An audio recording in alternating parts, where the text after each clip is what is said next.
1990년 1월 28일 밤 9시경 구로동의 한 룸살롱에 20대 남성 2명이 들어왔습니다.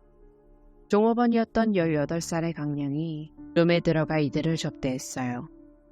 약 1시간 동안 양주와 맥주를 마신 남성들은 룸을 나갔다가 밤 11시 40분쯤 다시 찾아왔죠. 이들은 다짜고짜 강량에게 이 차를 요구했어요. 이에 강량이 남자친구가 있다며 이 차를 거부하자 뺨을 때렸습니다. 놀란 업주가 말리자 이들 중 한 명이 자신의 목을 손으로 긋는 신용을 하며 업소를 나갔죠. 다음 날인 29일 밤 12시 30분쯤 룸살롱 업주는 종업원 3명을 남겨두고 먼저 퇴근합니다. 그는 집에 가서도 마음이 편하지 않았어요. 자꾸만 불길한 예감이 들어 20분 후 룸살롱에 전화를 걸었죠. 하지만 아무런 응답이 없었습니다. 그래서 맞은편 당구장에 전화를 걸어 아르바이트하는 18살의 유군에게 룸살롱에 전화를 했는데 통화가 안 된다며 직접 가서 보고 전화 좀 해달라고 부탁했어요. 알겠다고 말하고 룸살롱에 갔던 유군은 다시 나오지 못했습니다. 같은 날 오전 1시쯤 룸살롱 건물 1층에서 카페를 운영하는 원씨가 영업을 끝내고 가게 안에 있던 방에서 잠자리에 들었죠. 얼마 후 지하 룸살롱에서 여자 비명소리가 들렸어요. 비명소리가 예사롭지 않았다고 생각하고 조심스럽게 지하로 내려갔습니다. 그리고 그곳에서 충격적인 장면을 목격했죠. 출입구 바깥에는 종업원이었던 19살의 김양이 알몸 상태로 흉기에 찔려 온몸에 피를 흘린 채 숨져 있었어요. 김양을 뒤로하고 조금 더 안으로 들어갔더니 출입문 앞에 당구장 아르바이트생인 유군이, 가게 안에는 종업원 김군의 시신이 보였습니다. 강양은 가라오케 무대 앞에서 옷이 모두 벗겨진 상태로 온몸이 흉기에 찔린 채 신음하고 있었죠. 공포에 질린 원씨는 곧바로 경찰에 신고했어요. 이때까지 강양은 살아있었지만 출동한 경찰이 병원으로 옮기던 중 결국 사망합니다. 룸살롱에서 10대 남녀 4명이 집단으로 살해된 끔찍하고도 잔인한 살인사건이 벌어진 거죠. 숨진 김군은 서울에 있는 공고 1학년에 재학 중이었어요. 이전까지 영등포에 있는 레스토랑에서 종업원으로 일하다가 3개월 전부터 여자친구인 강량과 함께 이 룸살롱에서 일해왔죠. 유군은 김군의 학교 친구로 이모부가 운영하는 당구장에서 아르바이트를 하고 있었습니다. 유군이 평소 친구가 있던 룸살롱에 자주 찾아와서 업주도 유군을 잘 알고 있었어요. 그리고 강량과 김양은 지방에서 올라와 룸살롱 안에 딸린 방에서 기거해왔죠. 현장에 도착한 경찰들은 경악했습니다. 가게 내부부터 출입구까지 벽면에는 온통 사람의 피 묻은 손바닥 자국이 찍혀 있었는데 피해자들이 흉기에 찔린 상태에서 얼마나 필사적으로 도망가려 했는지를 짐작해 했어요. 현장 상황과 피해자들의 상태를 종합해 볼 때 범인은 가게 밖으로 나와 계단을 타고 필사적으로 도망가는 피해자들을 다시 가게 안으로 끌고 들어가 살해한 것으로 추정했습니다. 수사팀은 지문과 족적, 머리카락 등 현장에 남겨져 있는 범인의 흔적들을 수집하는 동시에 그 일대 동종 전과범들을 상대로 일일이 단문 수사를 실시했어요. 그 와중 수사팀은 업소 사장으로부터 짐작이 가는 인물이 있다는 중요한 얘기를 듣게 됩니다. 사건 당일 밤 가게에 왔던 20대 초반의 청년 2명이 교도소에서 출소한 사실을 얘기했었고 호남지방 사투리를 썼다는 것이었죠. 오랫동안 구로동에서 물장사를 해오며 온갖 못볼 꼴을 다 봐온 사장에게 당시 행패를 부리고 나갔던 2사람의 행동은 그저 혼내기 양아치들의 객기 정도로 보였어요. 그래도 혹시나 하는 마음에 종업원들에게 가게 일찍 정리하고 들어가라고 당부했었죠. 경찰은 구로경찰서 오봉파출소에 특별수사본부를 설치하고 범인 검거에 나섰습니다. 그리고 동의수법 전과자 사진을 업주에게 일일이 확인대조 했어요. 그 결과 24살의 주병수와 22살의 김태화를 유령 용의자로 특정했죠. 이들은 얼마 전 광주에서도 술집 종업원이 마음에 들지 않는다며 시비를 벌이다가 흉기로 찔러 죽이고 주인에게도 중상을 입힌 후 도주 중이었습니다. 조경수와 김태환은 전남 나주 출신으로 고향 선후배 사이였어요. 가정과 학교에 적응하지 못하고 방황하던 이들은 10대 후반의 나이인 1985년 3월 강도인각을 벌여 특수강도 혐의로 5년형을 선고받고 복역하다가 1989년 5월 석가탄신일 가석방으로 인천소년교도소에서 출소했죠. 출소 후 이들은 처음엔 각자의 인생을 살다가 3천만 원을 모아서 술집을 차리자며 다시 뭉치게 됐어요. 이것이 비극의 시작이었죠. 출소하고 1년이 지나기도 전에 광주와 서울에서 5명을 살해한 연쇄살인범이 된 겁니다. 첫 번째 살인이 일어난 날은 1990년 1월 2일이었어요. 야심한 새벽, 광주의 한 술집에서 술을 마시던 두 사람은 동석한 종업원이 말이 너무 많은 데다가 범죄형으로 생겼다, 마음에 안 든다라는 등 모욕적인 발언을 하는 것에 격분했고 종업원의 옷을 모두 벗기고 흉기로 가슴 부위를 수차례 찔러 살해했죠. 종업원의 비명소리를 듣고 달려온 술집 여사장에게도 흉기를 휘둘러 중상을 입히고 달아납니다. 1월 19일 살인 혐의로 전국의 지명수배령이 떨어지자 경찰의 눈을 피해 서울로 올라온 두 사람은 당분간 몸을 사리기로 합의하고 가리봉동에서 문신 생활에 들어갔습니다. 하지만 이들의 휴식기는 오래가지 않았어요. 준수한 외모의 애인까지 있던 조경수와 달리 김태환은 상당히 거칠고 날카로운 이미지였죠. 조경수가 동생 김태화의 외로운 처지를 모를 리 없었습니다.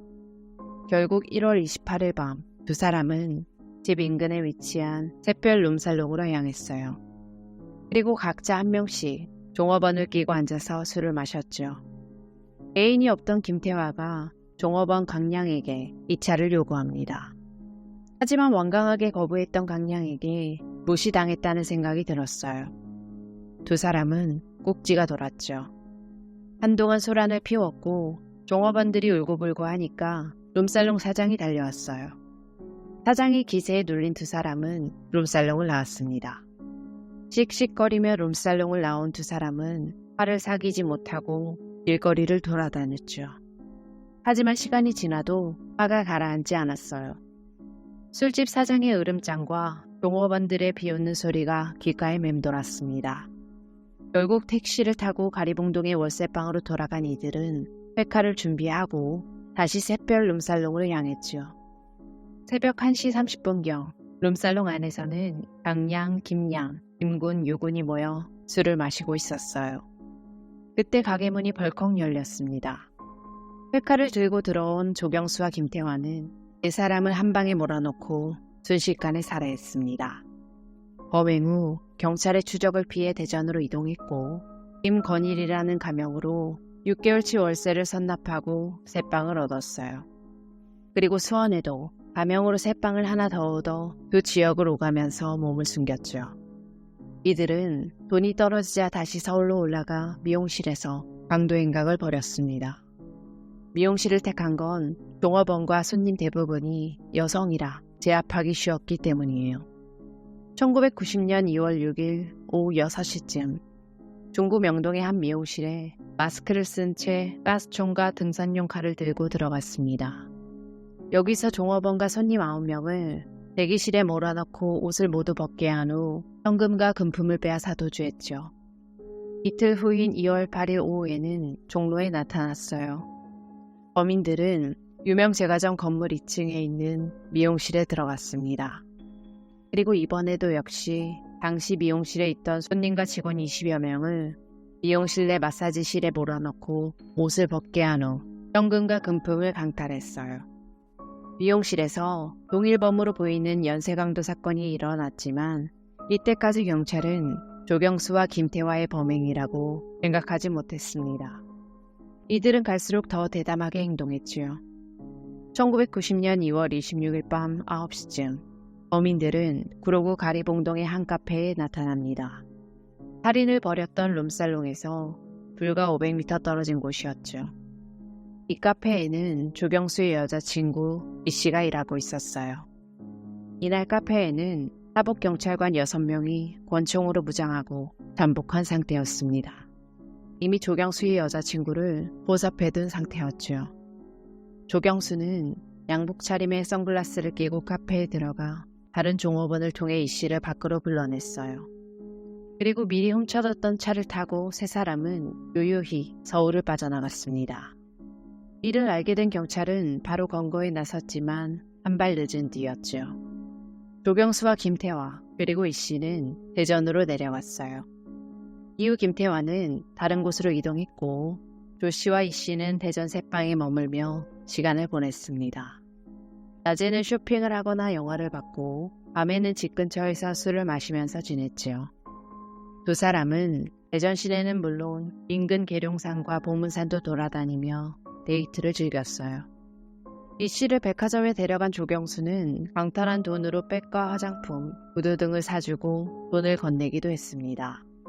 그리고 시내 곳곳에 붙어있는 수배 전단을 가리키며 저게 나다며 여유를 부리기도 했죠. 두 사람은 그렇게 5일을 함께 보냈어요. 이 과정에서 한 번도 경찰의 검문 검색을 받지 않았습니다. 3월 2일 오후 이 씨는 기차를 타고 서울로 올라와 경찰에 신고했어요. 하지만 이 씨는 조경수의 행적에 대해 거짓으로 둘러댔죠. 대전역에서 헤어졌다고 했지만 당시 상황을 재현하지 못했습니다. 이에 경찰은 이 씨를 추궁했고 결국 조경수가 평택에서 내렸다는 사실을 알게 됩니다. 평택에서 내린 것으로 봐서 수도권에 있을 것으로 판단하고 은신처 수색에 집중했어요. 먼저 평택의 작은 방 한 칸에 여러 사람이 새들어 사는 집, 일명 벌집 수색에 나섰지만 별다른 성과가 없었죠. 수색 범위를 인근 지역으로 확대해 수원 시내 벌집을 뒤지다가 권성구 세류동 근처에서 조경수와 비슷한 사람을 본 것 같다는 말을 듣게 됩니다. 3월 5일 경찰은 일대 부동산을 탐문하다가 조경수의 은신처를 확인했어요. 곧바로 이곳을 급습해 검거에 성공합니다.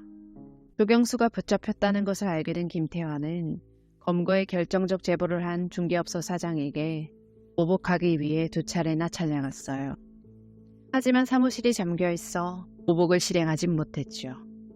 조경수가 검거된 지 4일 후인 3월 9일 김태화가 서울시 경찰청에 전화를 걸어 조건부로 자수할 뜻을 밝혔어요. 바로 정승참 잡과 현상금 인상, 검거된 조경수와의 통화였습니다. 이에 형사과장은 현상금 인상은 상부에 건의해보고 나머지는 받아들이겠다고 답했지요. 얼마 후 김태화는 형사과장실에 대기하고 있던 조경수와 3분간 통화했습니다. 같은 날 김태화는 대담하게도 한 신문사에 전화를 걸어 인터뷰를 자청했어요. 자신이 룸살롱 살인사건의 범인이라고 소개한 김태화는 부자를 향한 사회의 심판이자 민주화를 위한 행동이었다는 말도 안 되는 주장을 펼쳤습니다. 그리고 인터뷰 장소였던 서울 종로의 한 레스토랑에 나타난 김태화는 출동한 형사들에게 권고됐죠. 이로써 사건 발생 39일 만에 범인들이 모두 검거된 겁니다. 이들은 2건의 살인을 비롯해 미용실 강도 25건, 차량 절도 3건, 노상 강도 1건 등 30건이 넘는 범행을 저지른 혐의로 구속 기소됐어요. 1심 재판부는 사형을 선고했습니다.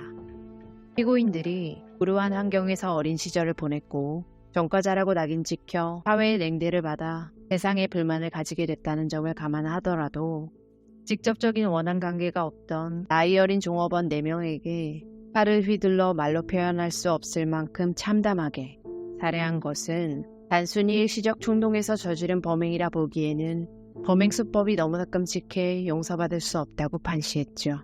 조경수와 김태화는 이에 불복해 항소했지만 2심 재판부와 대법원도 원심과 같은 판단을 내렸어요. 1991년 12월 18일 조경수와 김태화는 사형이 집행되어 형장의 이슬로 사라졌습니다. 이들은 경찰에게 거짓 제보를 해서 아찔한 상황을 연출하기도 했어요.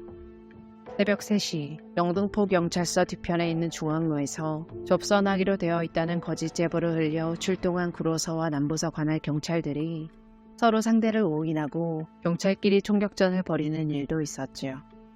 다행히 인명피해는 없었지만 경찰들은 분통이 터졌어요. 그리고 이들의 미용실 강도 사건을 보고하지 않았다는 이유로 경찰 책임자들도 줄줄이 옷을 벗게 됐죠. 또한 이 사건으로 일부 학교에서는 아르바이트 금지령을 내리기도 했습니다. 얼마나 잔혹했는지 수사팀원들조차 한동안 현장을 외면할 정도였다고 할 만큼 정말 끔찍하고 잔인한 살인을 벌인 조경수와 김태화. 수많은 사람에게 피해를 주고 또 여러 명의 삶까지 앗아간 두 사람.